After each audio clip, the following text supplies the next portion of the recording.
moi, je te signale, je sais pas s'il est sorti notre épisode sans permission À Paris non, où il sera sorti avant Oui, ça. sorti, ouais. Mais moi, ce qu'il m'a dit, notre invité là, Ouais, Vincent, merci. J'étais en galère.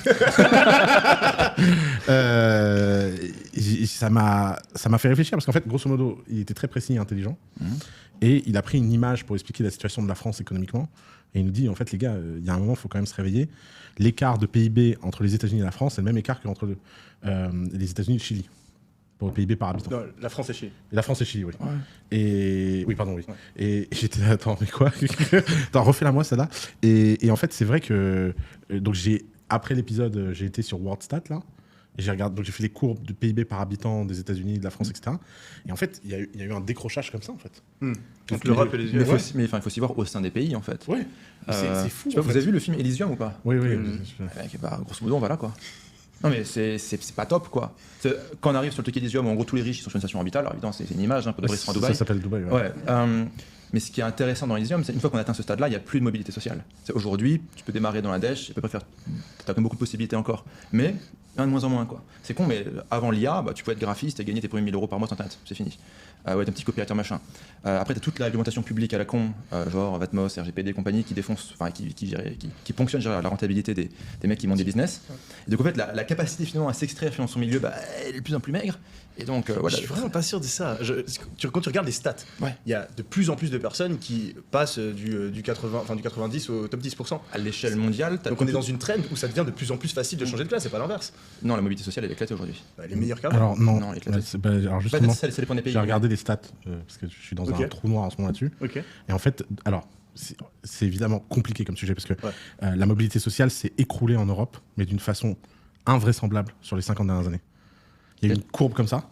Mais de Et comme ça. self-made millionnaires, il y en a Alors, plus maintenant 90% des millionnaires en qu'il y a France sont 50 des ans. héritiers. Ouais. 90%. Non, mais on en crée plus aujourd'hui qu'il y a. Non, mais c'est un problème de volume 100 ans. contre pourcentage. T'avais plus de chances de devenir un self-made millionnaire dans les années 70 en France qu'aujourd'hui. Mais dans le monde, c'est faux. Donc c'est juste en France que c'est le cas. Alors, en fait, tout l'Occident est en train de sombrer, avec les États-Unis en tête. Et en fait, là, t'as une Aux sorte États-Unis, c'est de plus en plus C'est difficile. de plus en plus difficile. Ça a commencé Depuis 50 ans. non, alors la courbe, les États-Unis, leur pic, ça a été 1992. Je sais pas ce qui s'est passé en 1992.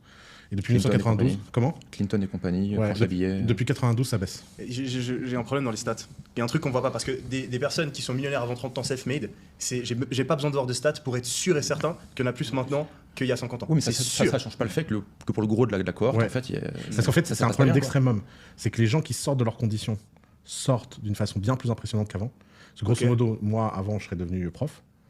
Et je passais de village de 60 habitants à Dubaï. Ouais. Donc la taille, elle est infinie. Mais par contre, le nombre de gens qui passent la taille est en train de Ok, se bah baisser. alors là c'est important qu'on définisse exactement ce qu'on regarde. Si Alors, tu parles d'un mec qui la- était pauvre, la et mobilité qui sociale. devient en classe moyenne plus, Ouais, c'est peut-être ça. qu'il y en avait plus avant. Ouais. Mais moi, de personnes qui partent de pauvre ou de classe moyenne et qui devient vraiment riche, je pense qu'il y en a plus maintenant. Il y en a plus en nombre, il y en a moins en proportion. Il y en a plus en nombre, moins en proportion. Et il y en a beaucoup moins dans toutes les autres catégories sociales.